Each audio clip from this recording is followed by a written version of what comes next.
चांद पर हिंदुस्तान ने जीवन की खोज कर ली है। इसरो के रोवर प्रज्ञान को चांद पर ऑक्सीजन मिल चुकी है। लेकिन वो कहावत है ना, ये दिल मांगे मोर, तो इंडिया सिर्फ चांद पर कदम रखकर संतुष्ट होने वालों में से नहीं है। एक भूख है जो हर बैरियर को तोड़कर आगे बढ़ने के लिए इंस्पायर कर रही है और इसरो अब सूरज को फतह करने की तरफ बढ़ रहा है। ऐसे खतरनाक मिशन के लिए तैयार हो रहा है जिसकी कल्पना भी आप नहीं कर सकते हैं। इसरो का आदित्य अब सूर्य का अध्ययन करने जा रहा है। तारीख मुकर्रर हो चुकी है, मिशन की सफलता भी सुनिश्चित की जा चुकी है। अब इसरो करने क्या वाला है? क्या वाकई सूरज पर जाएगा, जो कि मुमकिन नहीं है, या उसके आसपास का इलाका चुन लिया गया है जहां से पैनी नजर होगी हमारी? जानिए।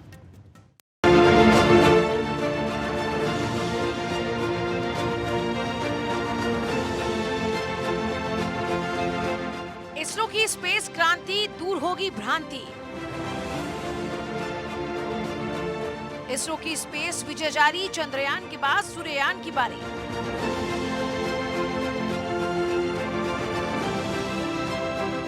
प्रज्ञान का मून वॉक, सूर्य पर आदित्य L1 लगाएगा छलांग।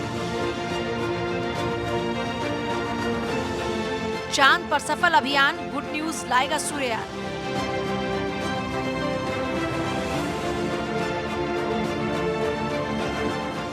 इसरो की स्पेस क्रांति जारी है और इसरो की अभियान नए नए पड़ाव पार कर रहे हैं। चंद्रयान 3 की कामयाबी देखकर पूरी दुनिया दंग है। चांद पर मूनवॉक रहा, रोवर प्रज्ञान चांद पर चहलकदमी करते हुए नजर आया।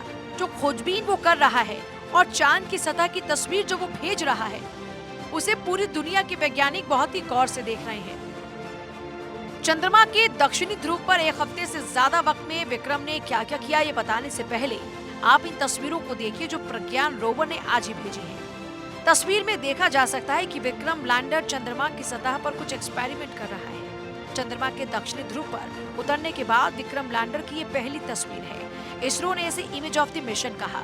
जिस नेविगेशन कैमरे से ये फोटो ली गई है, उन्हें laboratory for electro optic system यानी लियोस ने डेवलप किया है। इन तस्वीरों को इसरो ने सोशल मीडिया प्लेटफॉर्म एक्स पर पोस्ट किया। इसरो ने एक्स पर पोस्ट किया कि चंद्रयान 3 मिशन स्माइल प्लीज। आज सुबह प्रज्ञान रोवर ने विक्रम लैंडर की तस्वीर ली। मिशन की ये फोटो प्रज्ञान रोवर पर लगी नेविगेशन कैमरे नेव कैम से ली।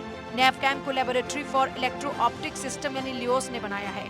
चंद्रमा की सतह पर चंद्रयान 3 की सॉफ्ट लैंडिंग के बाद प्रज्ञान रोवर लगातार चांद को एक्सप्लोर कर रहा है। लैंडिंग के बाद से विक्रम चंद्रमा की सतह की कई तस्वीरें ले रहा है, जिसमें लैंडिंग साइट का एक हिस्सा, उसका अपना मेटल का चिन्ह और उसकी छाया दिखाई दे रही है। इस वीडियो में ये रोवर शिव शक्ति पॉइंट के पास घूमता हुआ नजर आया। आपको बता दें कि पीएम मोदी ने चंद्रयान 3 के टचडाउन पॉइंट का नाम शिव शक्ति पॉइंट रखा है।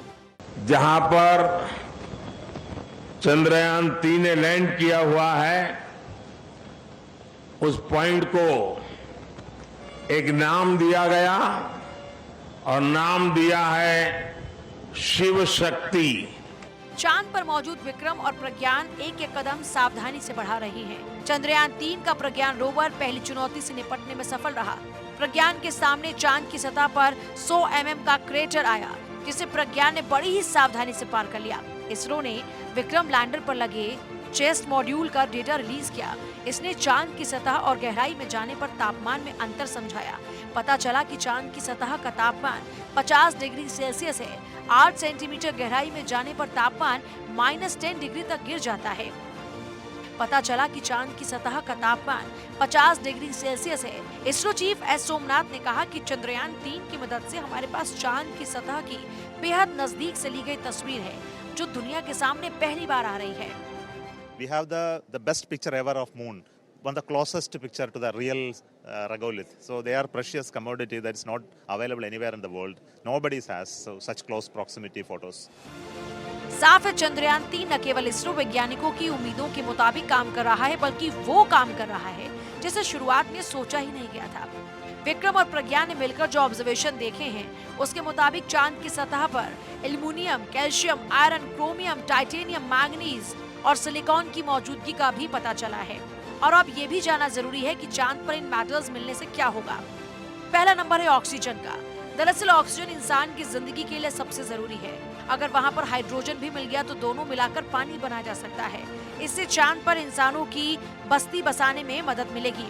और इसी तरह सल्फर का उपयोग भी, इससे चांद पर ही एसिड फर्टिलाइजर, कार बैटरी, तेल रिफाइनिंग, पानी की सफाई और माइनिंग भी हो पाएगी। एल्युमिनियम भी बहुत जरूरी मेटल है जिससे धातु की प्लेट्स, मकान, बर्तन, औजार, सिरेमिक, पल्प या पेपर प्रोडक्ट, कॉस्मेटिक्स, पेंट और वार्निश जैसी चीजें बनाई जाती हैं। चांद पर मिले कैल्शियम से मेडिकल प्रोडक्ट, सीमेंट, शीशा, इलेक्ट्रिक, इंसुलेटर या मोर्टार बनाया जा सकता है। इंसान के लिए लोहा कितना जरूरी है ये अलग से बताने की जरूरत नहीं। लोहे की शीट बुनियादी ढांचा, वाहन, हथियार समेत कई चीजों में काम आता है। इसके अलावा क्रोमियम खोजा गया जो लोहा एल्यूमिनियम के साथ मिलकर कई तरह के प्रोडक्ट बनाने में इस्तेमाल होता है।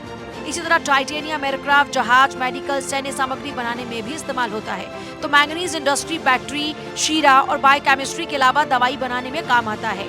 इन सब के साथ ही सबसे जरूरी चीज मिली है सिलिकॉन, जो construction, cement, ceramic, body implant, semiconductors में इस्तेमाल होता है। कुल मिलाकर कहानी ये है कि चांद पर जितनी भी चीजें मिली हैं या चंद्रयान 3 खोज रहा है वो इंसानों को चांद पर बसाने के लिए काफी है। चंद्रयान के बाद अब सूर्ययान की, जिसकी कामयाबी के लिए पूरा देश दुआएं और प्रार्थना में जुटा है। इसरो सूर्य पर जाने की तैयारी कर रहा है।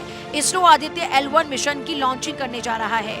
2 सितंबर को 11:50 पर इसकी लॉन्चिंग होगी। लॉन्च व्हीकल PSLV C-57 को हरिकोटा के लॉन्च पैड पर पहुंचा दिया गया। इसरो ने इसकी तस्वीर जारी की है। 23 अगस्त को PM मोदी ने इसकी लॉन्चिंग की बात कही थी। आदित्य L1 भारत का पहला सोलर मिशन है जिसके जरिए सूर्य के अनसुलझे रहस्य का पर्दा उठेगा। 2 सितंबर को 11:50 पर launching. Satish Dhawan space centre से PSLV C-57 से लॉन्च होगा। सूर्य की स्टडी के लिए पहला भारतीय मिशन। सूर्य के तापमान, पैराबैंगनी किरणों का प्रभाव देखेगा। धरती ओजोन परत पर सूर्य की किरणों की स्टडी करेगा। अंतरिक्ष में मौसम की गतिशीलता का अध्ययन, क्रोमोस्फेरिक और कोरोनल हीटिंग का अध्ययन। आदित्य L1 को सौर वातावरण, मुख्य रूप से क्रोमोस्फियर और कोरोना की जांच करने के लिए ट्यून किया गया। भारत के लिए मिशन काफी अहम है, लेकिन पूरी दुनिया की नजर इस वक्त भारत पर है। इसरो चीफ एस सोमनाथ ने मिशन सूर्य के बारे में बताया। इसरो का अगला लक्ष्य आदित्य L1 की सफल लॉन्चिंग करना है। इसके लिए सैटेलाइट तैयार है और श्रीहरिकोटा पहुंच भी गया। लॉन्चिंग के बाद आदित्य L1 को पृथ्वी से लैग्रेंज पॉइंट 1 तक पहुंचने में लगभग 125 दिन लगेंगे। तब तक हमें इसका इंतजार करना होगा। इस मिशन के जरिए इसरो सूर्य की स्टडी करेगा। बताया जाता है कि सूर्य के बारे में जितना अभी तक जाना गया है उससे कहीं ज्यादा फैला है, जिसमें लगातार भारी मात्रा में ऊर्जा निकलती रहती है। अब हम बताते हैं कि आदित्य L1 को बनाने में कितना खर्च आया है। इस मिशन पर काफी कम खर्च, 400 करोड़ रुपए का बजट। आदित्य L1 बनाने का काम दिसंबर 2019 से चल रहा। भारत ने चंद्रयान 3 को चंद्रमा के दक्षिणी ध्रुव पर उतारकर खुद को अंतरिक्ष महाशक्तियों में शामिल कर लिया। भारत की नजर अब चांद के साथ साथ सूरज पर भी है और ज्यादा दिन दूर नहीं जब भारतीय वैज्ञानिक सूरज का स्टडी करने और उसके समझने की कोशिश करेंगे। Bureau report, Bharat 24। हिंदुस्तान को देखा आपने, उसकी नज़र चांद पर है और चांद पर ही नहीं सूरज पर है, ताकि इस पूरी दुनिया का कल्याण हो सके। वसुधैव कुटुंबकम।